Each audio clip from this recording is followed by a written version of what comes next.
경제 뉴스가 연예 뉴스처럼 들리는 그날까지 경제 브리핑 불편한 진실.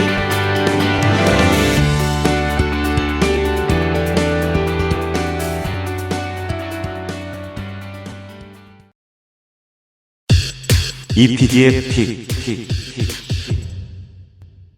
부자 감세는 부자를 위한 감세라는 뜻으로 이해하는데 절대로 그렇지 않습니다. 경제활동을 위한 세제 지원, 민생 안정과 경제활동 감세라고 감히 말씀드리고 싶습니다. 아유, 이게 말이 되는지 모르겠지만 도대체 이게 뭔 소리일까요? 뭐 술 한 잔 걸친 사람의 헛소리도 아니고 말이죠. 그런데 놀랍게도요, 이 소리 우리나라 경제를 책임지고 있는 최상목 부총리 겸 기획재정부 장관이 지난 8일 국회에 출석해서 했던 이야기라고 합니다. 부자 감세 때문에 세수 부족이 발생했다라는 민주당 등 야당 의원들의 지적에 최 부총리가 내놓은 해명이 바로 이거라는 거예요. 부자 감세가 아니다. 경제활동 감세다. 하하, 참 기가 막히죠. 최 부총리는 국어사전도 못 믿다는 이야기일까요? 국어사전 한번 찾아보세요. 네이버에서 국어사전 검색 가능하잖아요. 여기 찾아보면 부자 감세는 고액자산가, 고소득자 등의 부자에게 부과된 세금의 액수를 줄이거나 세율을 낮추는 일. 분명히 이렇게 정의되어 있습니다. 여기에 세제 지원, 민생 안정, 경제활동 감세. 이것과 관련된 말 한마디도 없어요. 아니, 최 부총리, 국어사전까지 다시 쓸 생각인가요? 그런데 이런 생각하시는 분들도 계실 거예요. 국회의원들이 너무 몰아치다 보니 말 실수한 거 아닐까? 그런데 그건 아닌 것 같습니다. 왜냐? 최 부총리의 전작이 있거든요.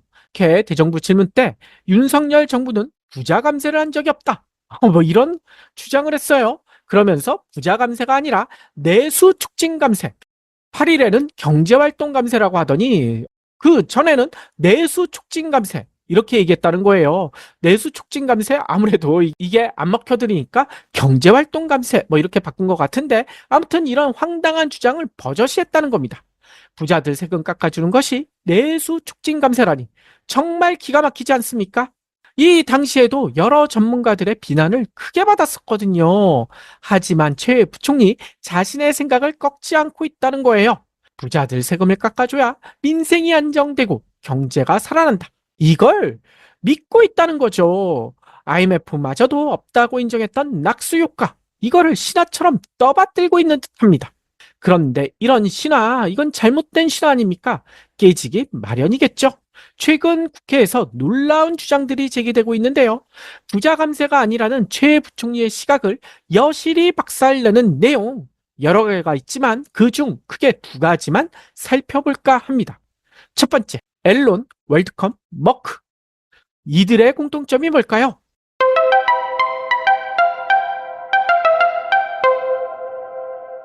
한때 미국을 대표했던 기업. 그런데요, 그것보다 더 큰 공통점은요, 분식회계로 몰락했던 주인공들이라는 겁니다. 앨런, 월드컵, 머크. 거의 비슷한 시기에 분식회계로 회사가 아작이 났잖아요. 이들 기업은 당시 미국은 물론 전 세계 시장을 호령했었으나 회계에 분출했다는 사실이 들통나면서 세계적인 스캔들을 일으켰죠. 그래서 이 분식회계란 말이 전 세계 언론을 통해서 확산되기 시작했는데요.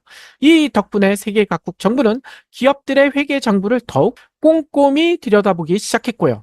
물론 그래도 분식회계 뉴스 전 세계에서 끊이지를 않고 있긴 하죠. 우리나라도 마찬가지고요. 그런데요, 이런 분식회계, 기업이 아니라요, 국가가 비슷한 짓을 저질렀다면 믿을 수 있을까요? 국회 기획재정위원회 소속 김영환 민주당 의원은요, 현 정부가 세수 펑크를 메우기 위한 수단으로 국채 발행뿐만 아니라 돌려막기, 이런 돌려막기 꼼수를 동원했다라고 주장하더라고요. 이게 무슨 소리일까? 어제 국회에서 했던 이야기를 제가 좀 자세히 들어봤는데요. 김 의원은 국회 예산정책처에서 받은 2023년, 그러니까 지난해 회계연도 내부거래 불용 내역, 이거 예전에 설명드렸죠.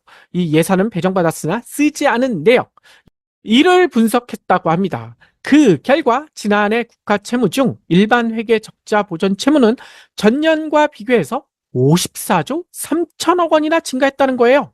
그런데 이를 어떻게든 메꿔야 되잖아요. 그래서 이를 메우기 위해 현 정부는 신규 발행한 채권이 45조 8천억 원.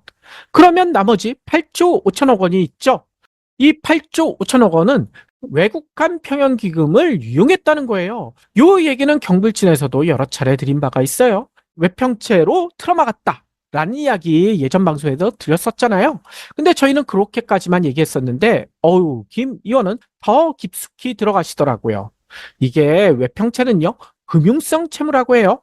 그런데 이 금융성 채무의 재원을 가져다가 적자성 채무인 공적 자금 회계로 끌어와서 일반 회계 적자 보존용 국고채 상환을 집행했다라고 주장합니다.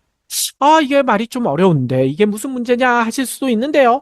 요거 조금만 풀이해 보면 이런 내용이더라고요. 현 정부 윤석열 정부는 문재인 정부 당시 국채를 남발해 왔다라고 비난해 왔잖아요. 그래서 필요한 국채 발행마저 규모를 줄이려고 했다는 겁니다. 그런데 이게 그냥은 불가능하잖아요. 원래 쓸 돈이 있는데 그것보다 더 국채 발행을 줄일 순 없고, 그래서 외평채, 외평기금 돈을 끌어다 썼다. 요거까지는 아마 다들 알고 계실 거예요. 하지만 요거의 가장 큰 문제는 바로 이런 점이 있다는 겁니다. 국채와 외평기금은 엄연히 성격이 다르다. 저도 요걸 처음 알았어요. 이 김영환 의원의 주장을 좀 더 공부를 해보니까 이런 내용이더라고요. 국채는요, 적자성 채무이고요. 외평기금은 금융성 채무라고 합니다. 어차피 같은 채무, 같은 빚인데 무슨 차이가 있느냐 하실 수 있는데요. 분명한 차이가 있더라고요. 왜냐? 외평채 같은 금융성 채무는 대응자산이 있다는 거예요. 문제가 있으면 갚을 담보가 있다는 겁니다. 마치 주담대처럼 말이죠. 아파트, 집, 이런 게 담보로 남아있는 주담대처럼 외평채는 금융성 채무. 그러면 여기에 담보는 뭘까? 외평채로 발행한 금액으로 매입한 외환 자체가 담보가 된다는 거예요. 보통 외평채 달러화로 발행하는데 이 외평채를 발행하고 받은 그 달러가 담보가 된다는 거죠. 하지만 국채 같은 적자성 채무는 대응 자산이 없다는 거예요. 즉, 담보 없이 대출을 받았다. 이렇게 보면 된다는 겁니다. 그러면 담보 없이 받은 대출 위험 부담 훨씬 커질 수밖에 없겠죠. 문제가 생기면 어떻게 될까요? 문제가 생기면 어쩔 수 없이 세금으로 메꿀 수밖에 없다는 겁니다. 따라서 외평제를 끌어다가 국채로 둔갑시켰다는 것은 담보 있는 대출에서 담보 없는 대출로 바꿨다라고 봐도 된다는 겁니다. 이건 누가 봐도 문제가 심각하지 않습니까? 이 때문에 김 의원은 이렇게 비판하더라고요.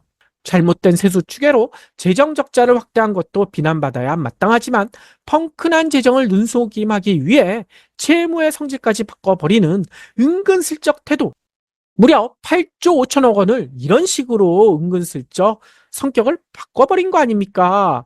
이거는 짙은 국가 진입을 바라보는 나라의 재정 운영이라고는 상상할 수도 없다. 어느 선진국이 이런 말도 안 되는 짓거리를 하느냐? 뭐 이런 얘기겠죠. 그런데 이것만이 아니더라고요. 나라 빚이 증가하면서 국고채 추가 발행에 따른 정부의 이자 비용도 우려되고 있다라는 주장도 있습니다. 임강현 민주당 의원실이 제공한 국가채무 이자 비용, 이 현황 자료를 보니까요, 지난해 총계 기준 국가채무 이자 비용, 이 국채 때문에 들어간 우리 혈세가 24조 7천억 원.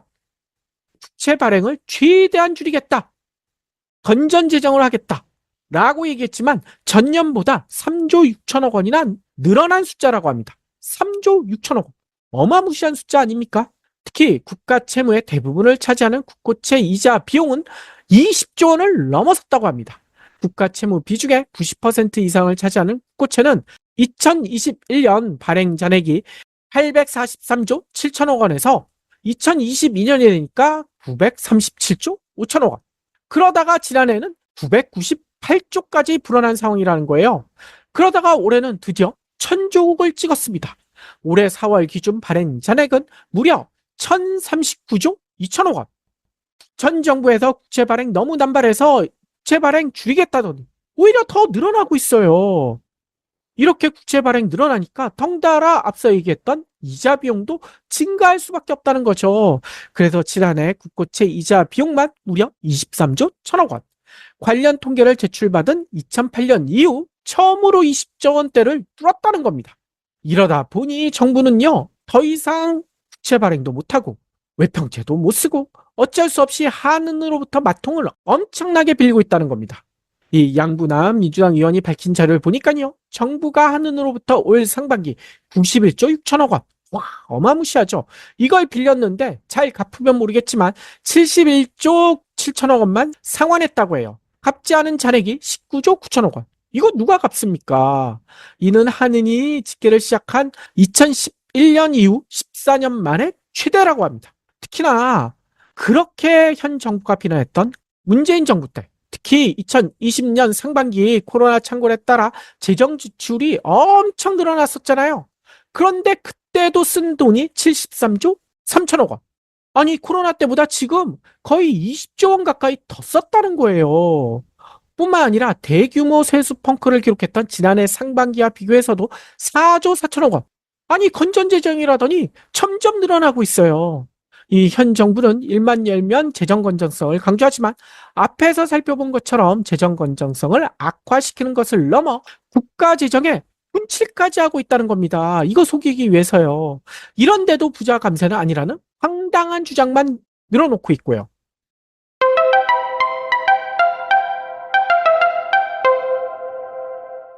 현 정부의 신앙을 깨트리는 두 번째 이야기. 두 번째 이야기는 성태윤 대통령실 정책실장이 종부세의 주택가격 안정 효과가 너무나 미미하다. 임차인에게 세액 부담이 전가되는 요소가 있다. 따라서 종부세 폐지나 전면 개편이 필요하다. 라고 언급했다라는 사실 예전 방송에서 전해드렸었잖아요. 뿐만 아니라 박상우 도교통부 장관도 종부세가 세금 원리에 맞지 않다라고 밝히고 있고요. 여당 의원들도 이에 동조하고 있다고 합니다. 한마디로 종부세를 당장 폐지하고 싶은 듯해요. 그런데 이거 왜 폐지하느냐라고 물으면 부자들을 위한 게 아니에요. 집 주인들을 위한 게 아니에요. 이거 서민들을 위한 겁니다. 이 전세를 구하는 사람들, 종부세 때문에 전세값 많이 올라가잖아요. 따라서 전세값 낮춰주려는 것입니다. 라는 황당한 주장을 합니다. 게다가 이게 잘 안 통하니까 집 한 채밖에 없는 서민들 중에서도 종부세를 내는 사람이 많다. 이건 문제가 있는 거 아니냐라는 지적까지 하더라고요. 근데 이게 말이 되는 얘기일까요? 국세청이 양부남 민주당 의원에게 제출한 자료를 보니까요. 지난해 종부세 납세자 상위 1%, 이 1%가요. 어이구, 우리나라가 5천만 국민인데 종부세 납부자 상위 1%는 5만 명도 아니고요. 4,958명밖에 안 되더라고요. 아무튼 이들이 모두 2조 8천억 원 정도의 종부세를 납부한 것으로 나타났다고 합니다. 그런데 이 수치는요, 전체 종부세 결정세액의 68.7%, 즉 종부세 우리나라 낸 금액 70%를 부동산 상위 1%의 초부자들이 냈다는 거예요. 이를요, 좀 더 좁혀서 0.1 최상위층으로 대상을 좁혀보면 종부세 납부 인원은 어이구 495명밖에 안 돼요. 그런데 이들이 낸 종부세가 1조 8천억 원, 전체의 43%를 차지했다고 합니다. 이 초상위 부자들은 1인당 종부세 납부 금액 835억 2천만 원. 많긴 많지만 이들은 진짜 조단위의 초상위 부자들 아닙니까? 그런데요, 종부세 납부자 상위 앞서 1%, 0.1%를 살펴봤는데 10%로 범위를 넓혀보면 어떻게 될까요? 종부세 납부자는 어이구 4만 9천여 명이 되더라고요. 근데 이들이 낸 종부세는 3조 7천억 원, 전체 세액의 88.5%를 차지했다는 거예요. 아니 10%가 거의 90%를 냈다는 거죠. 그러면 나머지는 도대체 얼마를 낸 걸까? 그래서 납부세액 하위 20%가요. 99,038명. 아이고, 우리나라 종부세 이렇게 많이 내. 언론들이 얘기했던 그 9만 명대가 넘습니다. 하위 20%가. 근데 이들이 낸 종부세 다 합쳐보면 75억 원. 종부세 전체의 0.2% 수준에 그쳤다고 합니다. 0.2% 수준이라는 거예요. 그런데 여기서 눈에 띄는 게 있습니다. 종부세 때문에 종부세 9만 명 이상 이렇게 10만 명 가까이가 내고 있기 때문에 서민들이 부담스럽다. 언론들이 난리를 쳤잖아요. 그런데 납부세 하위 20% 1인당 낸 평균 종부세가 얼마나 될까요? 진짜 서민들이 부담스럽고 하려면 아무래도 1,000만 원 단위는 내야지 좀 부담스럽지 않나요? 뭐 100만 원 단위도 부담스러울 수도 있고요. 그런데요, 놀랍게도요, 1인당 낸 평균 종부세는요, 겨우 8만 원. 아니, 종부세 내려면 공시지가가 12억 이상 집이 있는 사람들이잖아요. 12억 이상 아파트를 사는 사람들이 8만 원? 1년에 8만 원 내는 게 부담스러울까요? 결국 종부세 폐지나 축소는 최상위 소수계층에만 혜택을 주는 것이란 주장, 경불진에서도 늘 얘기해왔잖아요. 이 통계를 보면 설득력을 얻을 수밖에 없죠. 특히 지난해 상속세 관련 방송에서 언급했지만 종부세 폐지나 인하를 주장하는 사람들, 대표적인 최상목 부총리가 재산을 공개한 자료 요거 살펴보면 아파트 등 건물이 21억 원이나 됩니다. 교수 출신이자 종부세 폐지를 외치는 성태윤 정책실장의 부동산 재산, 부동산만 따진 거예요. 현금이나 이런 거 다 빼고 부동산만 따져도 42억 8천만 원. 뿐만 아니라 종부세 폐지 법안을 발의까지 했던 김은혜, 이 국민의힘 의원이죠. 김은혜 의원의 경우 자신과 남편이 보유한 부동산 가액을 다 합치면 이게 시가가 아니라 공시지가로도 19억이 아니라요. 199억 8천만 원. 2천만 원이 넘어요. 업계에서는 이거 시가로 추산하면 대략 300억 원이 넘는다고 합니다. 종부세가 인하되거나 폐지가 되면 가장 이득을 보는 사람들 누구인지 보이지 않으신가요?